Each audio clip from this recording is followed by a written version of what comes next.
Welcome to the Beau Show. I enjoy getting to speak with people who have great passion and remarkable stories of humanity, heart, and resilience. People who have an aim in life and have fulfilled their purpose. With the ongoing crisis in Cuba right now, I wanted to find someone that I felt could speak from the heart, as well as to the reality of what is happening in Cuba. I don't know if I could have found a better person than Maximo Alvarez. He's an immigrant, a patriot, a business owner, and a philanthropist. Max was born in Havana, Cuba in 1948, the son of Spanish immigrants. He was able to come to America in 1961 at the age of 13 as part of a Catholic priest's Operation Pedro Pen for kids who needed refuge from Castro's Communist Cuba. He went to high school and then undergrad and grad school at Florida State.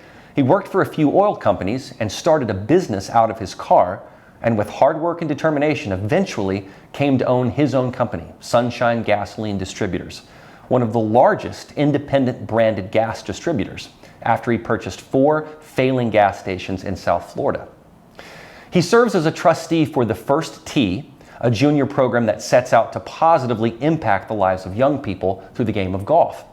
But Maximo's biggest dream was recently fulfilled when Centro Hispano Católico opened its door to over 300 children.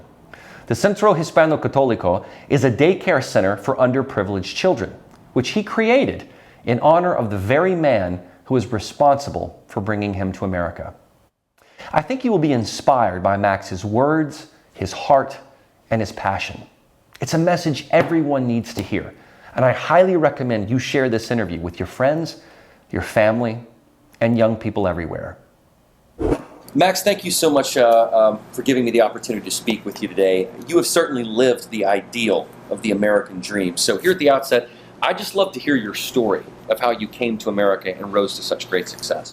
Well, thank you for spending some time with me. And I've told my story so many times. I came here by chance because I was supposed to go to Spain to join my brother. And the idea that my parents had was to make sure that get us away from the communist situation that was happening in Cuba.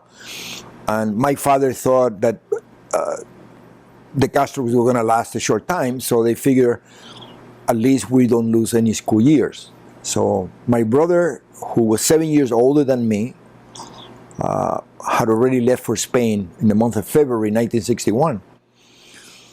When my school was finally confiscated, which all the schools were taken around May 1961, then my parents decided I should go and join my brother, who was already in school in Spain, which was the same school that we were attending in Cuba, the Marist Brothers Catholic school. Mm-hmm. I boarded a ship, the very last cargo ship that left Havana, from Havana to Palm Beach, July 4th. Amazing. Perfect day. And it's just amazing. Of course, at the time, I didn't realize what kind of celebrations we'll be doing in America. And I was on my way to Spain, but I had to go through Miami first. 24 hours later, when I arrived in Miami, my brother had died in Spain. So they kept me in Miami. Now, they didn't tell me that. When I kept asking, when am I leaving? They kept saying, well, you know, the paperwork, needs to do the paperwork, and so on and so forth. So I became part of the Peter Pan group, which were kids who came to Miami without parents. So that was a program that handled over 14,000 children, sponsored by the Catholic Welfare. I stayed there, believe it or not, for 4 years until my parents came about 3.5 years later. So I was a member of that group. Naturally, about 6-7 months later, after I was in Miami, then they finally told me that my brother had died. And I remember that was really a very sad moment in my life. What's really important is the courage that mom and dad had to send a child to a place that they don't know, because they're totally convinced that they have a better chance than staying back with communism. Naturally, my parents didn't think that they were going to last that long, so perhaps that made the decision a little better. But I can tell you right now, if I had to make that decision, I don't know if I would have the courage to do that. So thank God. Now, at the same token, I just told you how dramatic that trip may have been at the moment. What a blessing to come to America, the freest country in the world. And my story is only one of millions and millions of stories. I'm pretty sure you have somebody in your family that came from another country. This is where you really can expect to have your American dream. And you're the embodiment of it, it seems. Where you can literally, and I've said this before, you can start a business from the trunk of my car, as I did, and become such a prominent business, which is now in a position to help thousands of people, thousands of families, who today are in the same position that I was 62 years ago. Do you know what is happening in Cuba today? It's really amazing. After 62 years, you not only see these people asking for one thing. They're not asking for food, they're hungry. They're not asking for clothing, they don't have much. They're asking for freedom, for libertad. And some of them are waving the American flag. That is so dangerous in Cuba. They'll kill you for doing that. When you see our athletes, our celebrities, but especially our athletes, even the Olympians right now, some on the U.S. women's soccer team, turning their back, kneeling, how does that make you feel based on what you've come through? Okay, in a way, it makes me feel really strong that our Constitution allows you to do that. That is the only country in the world you do that. But I feel very sad because they don't understand how many people have died for these people to have the right to do that. And if you go representing your country, the least you can do is respect it. If you want to demonstrate and you tell, that's fine, and you think differently. And we welcome that. We welcome other ideas. But at least we need to have respect. So if you are representing your country, if the country is paying and giving you all kinds of benefits, and you do that, you should never be allowed to represent your country. Max, you started obviously as an immigrant as a result of Operation Pedro Pan, as you said. You then worked in the oil industry to finally owning Sunshine Gasoline. Is it your mentality that if you can do anything you want to do if you apply your mind and have a great work ethic? Well, it all starts by the values that you receive from the time you're at home. And those values, which were absolutely complemented when I came here and I joined the Peter Pan group, because Monsignor was a Catholic priest. That's what he did. He cemented the very same core values that Mom and Dad had made sure that we had when we were growing up. If you work hard at it, but if in case you don't, at least when you go to bed at night, you feel comfortable, you go to sleep because you said, I try my best. And this is the only country where anybody can really achieve whatever God-given potential they have. We're all different.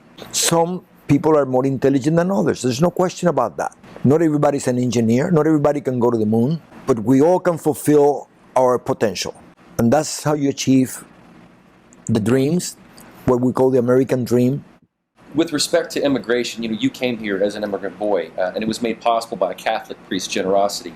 What is your take on the current border crisis as it stands? Look, let me tell you what is very painful. And you know why he's doing that? Because he knows the people who come from the border, they don't know who they are.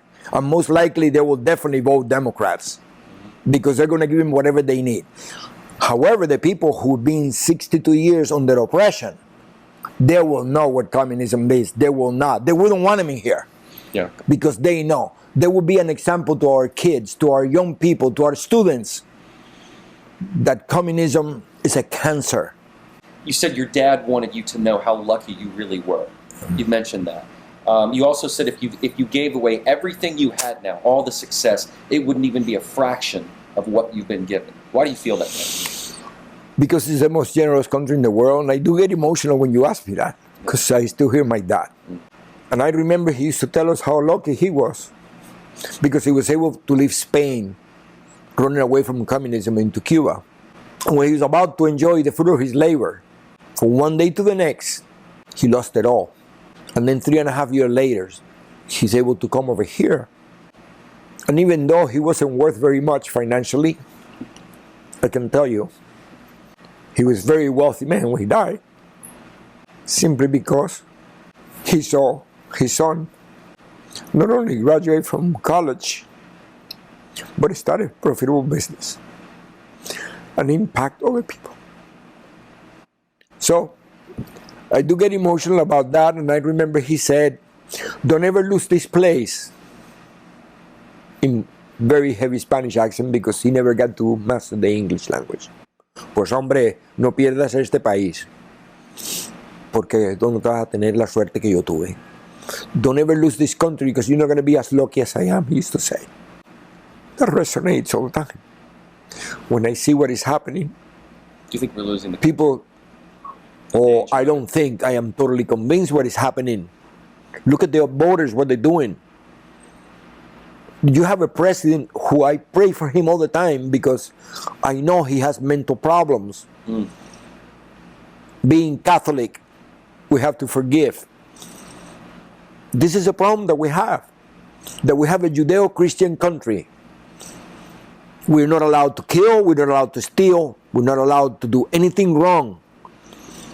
And when we do, we're forgiven. Communist people don't do that. The end justify the means. I want to ask you about that with communism, especially because you see people in Cuba, Venezuela, China, obviously, very, very prominent in the news. I believe you said, I watched an interview with you where you said that Fidel Castro, he was asked, are you a communist? And his response was, I'm a Roman Catholic. Does that mean that the message of communism is one of obfuscation, of hiding the truth of it? The ends justify the means. So they're allowed to do whatever it takes to get whatever they want. This is a very simple example. I want your tie. You don't give it to me, I can kill you. And why did you do that? Because I wanted his tie. I'm justified. I can lie. Fidel Castro not only was absolutely upset when he was asked if he was a communist. He showed him he was wearing a rosary bead, that he'd been educated by the Jesuits, and that he had a priest up in the mountains that used to say Mass. That's how far he went to convince people that he was what he was not. Because the very same Catholic Church, which helped him get to power, was not only confiscated, but was thrown out of the country. As a matter of fact, it went to the extreme that there's a law in Cuba that you cannot name a child a biblical name. Imagine that. Wow. He did away with all the religious festivities. There's no Christmas in Cuba. Do you think that the children know this here? Do they think that we teach that to the kids in school? No, we don't. No, we tell them that the problem that Cuba has is because of the embargo. Really? Right. That it's our fault. Yeah, of course.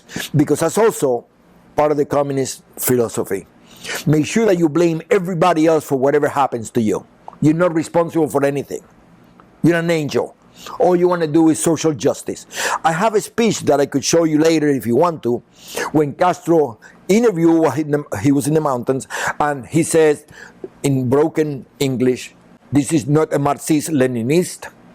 This is a democracy looking for social justice and a good economy. Really? Really? Social justice? But you make a good point. We're hearing, are we not, the same words from Portland, from Seattle, Exactly from Minneapolis. You're hearing an all too familiar theme. Listen, this is very simple. If you ever read Alinsky, Alinsky, it tells you the 8 most important things to take over the country. And it is happening in our country, and this didn't happen yesterday. It's been happening in our country for a while. This is a process. And it starts by making sure everybody depends on the government. Send out money and increase welfare to a maximum. Make sure that the amount of debt that the country has is insurmountable. That will give you the reason to raise taxes. And then as you raise taxes and you make sure that people lose properties, the poor people are cheering because they think now we're equal. Because they make sure that the poor people are convinced that the reason they're poor is because the rich people make them poor. You're a slave. They abuse you. Make sure that everybody hates everybody else. Make sure you create an exorbitant amount of hatred. Make sure that black people hate the white people. Make sure that the farmers hate the people who live in the city. Make sure that the Catholics hate the Jews and the Jews hate the whoever. It's all about hatred and division. That's what is happening in our country. Gun control. Make sure that nobody has a gun. Why? Because they know once they take over, the only solution is a civil war. People in Cuba cannot take over. Because they don't have. They can demonstrate, but they don't have what to fight with. The government has the guns, but the people do. But the people don't. Make sure you get rid of God, and make sure that you take over the education. And that's what you see. That's Alinsky. As well. That is exactly what is being happening in this country a long time ago. Didn't start last night. It started a long time ago. Do you remember something that sounds stupid? All of a sudden there's a law you cannot say a prayer in school. And people don't pay attention to that because, again, our Judeo-Christian values, and again, because our Constitution, you have the right to do so. So the majority of people, but that's not the majority. That's a few people. And of course, it is extremely important. Fear. Make sure that everybody lives in fear. That's why they're always the best in terrorism. When they burn your place, it's a peaceful demonstration. It's all about fear. When you have to wear the mask because you're going to die, it's about fear. We know that Cuban protesters are gathered in Washington, D.C. They've gathered, obviously, here in the Miami area as well. And we were talking about this earlier. And they're shouting, Libertad, and ¿Dónde está Biden? So, sir, ¿Dónde está Biden on this issue? Well, if I was related to Mr. Biden, he would be at the doctor. He would be testing. And again... for mental incapacity. No question about that. The man is sick. But if you notice, the people around Biden, the people in power today, they're totally oblivious to that. And they said, oh, we're going to help the Cuban people by allowing las remesas. In other words, we can send money. Mm-hmm. Where the money that you send to Cuba doesn't go to the Cuban people, goes to the government. After the government takes a percentage, then they convert the dollars into their currency, which is worthless. Now, it's crazy, and this is what is amazing. You have the hotels where the tourists can go and enjoy and have whatever they want. But the Cuban people are not even allowed to go in there. The Cuban people are not allowed to go to the stores where the tourist people go. And people think that, oh my God, they got free health care. Really? Let me tell you this. This is a fact. Young lady who is in America today and works in one of our stations, her father, who is in Cuba, had an accident and broke a leg. This girl had to go to Cuba and bring the medicine to cure the father because his leg got infected. They didn't even have cotton. They didn't have the necessary things to cure just something that is so simple. So she had to take it from She had to take it from here. Because he couldn't access it. Correct. That is so sad. Communism in a nutshell. And then people talk about free health care. Really? It's all a lie. Why, in your experience, especially as a businessman, why do you think President Trump is a better president to deal with our current crisis on the global scale, but especially with regard to Cuba versus President Biden? He's an average human being. He's not a politician. He tells you the way he feels. And he's a businessman.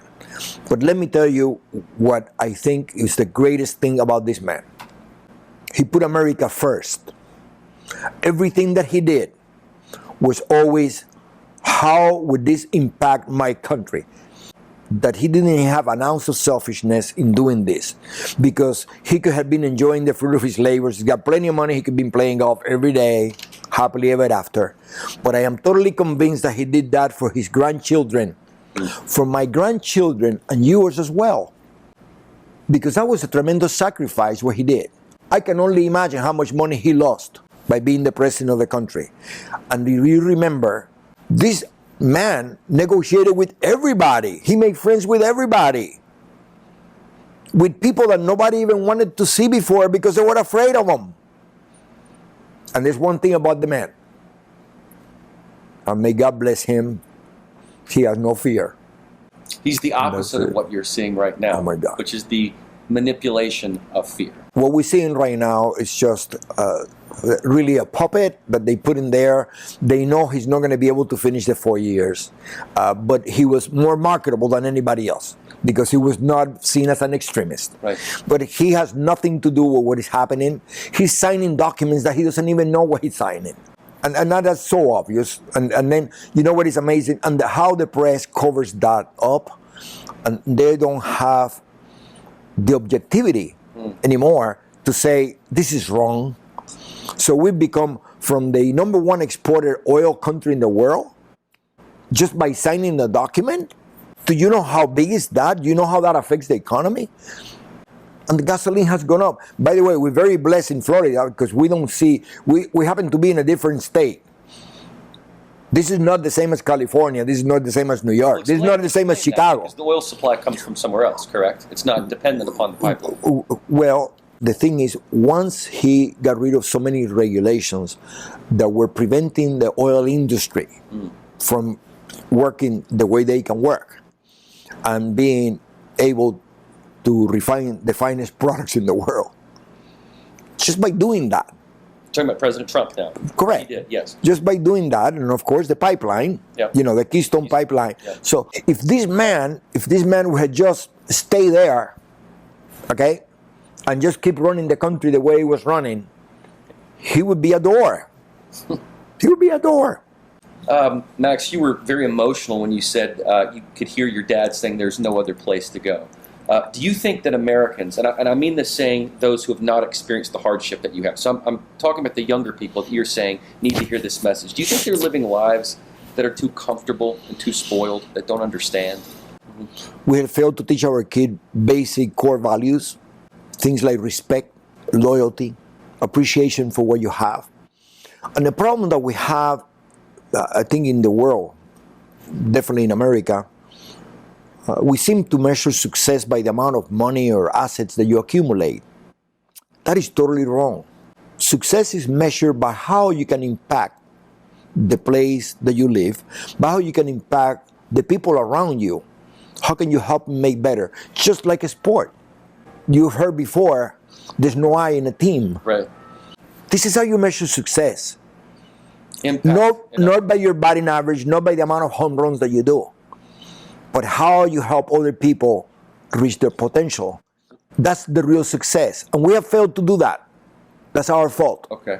Well, let's talk about that, because you've clearly paid it forward, as they say. You came here under the generosity of others, but you've been highly active in giving back, even creating a nonprofit for immigrant children like yourself, and also opening a daycare center for underprivileged kids. It's very clear that your heart is in this. So you're doing the very thing that you think others should be doing by giving back. It's not even 1% of what's given to me when I came here. What is the worth of freedom? How much is worth the capacity to reach your potential, to do whatever you want to do? Yeah. That's priceless. Again, another way to measure success and wealth. I mentioned to you about my dad. Yeah. How much he was really worth financially when he passed away, but the fact that his dream came true. In other words, he realized that all the sacrifice that they did was not in vain. Because you were able to live your life here. Correct. Sir, I know this is... I get emotional when I talk about this, so I think everyone... Try not to bring that up as much as possible. But the thing about it is the passion that you have in understanding that hardship and that sacrifice is something that is not translating to our youth today because they don't understand it. They haven't been through it. That's not to say that people haven't experienced poverty and hardship, but your father came here so that you could have a better life. I've heard the same story from Marco Rubio. Same thing. What should the U.S. government be doing for Cuba right now? Is to make sure that we take care of our backyard.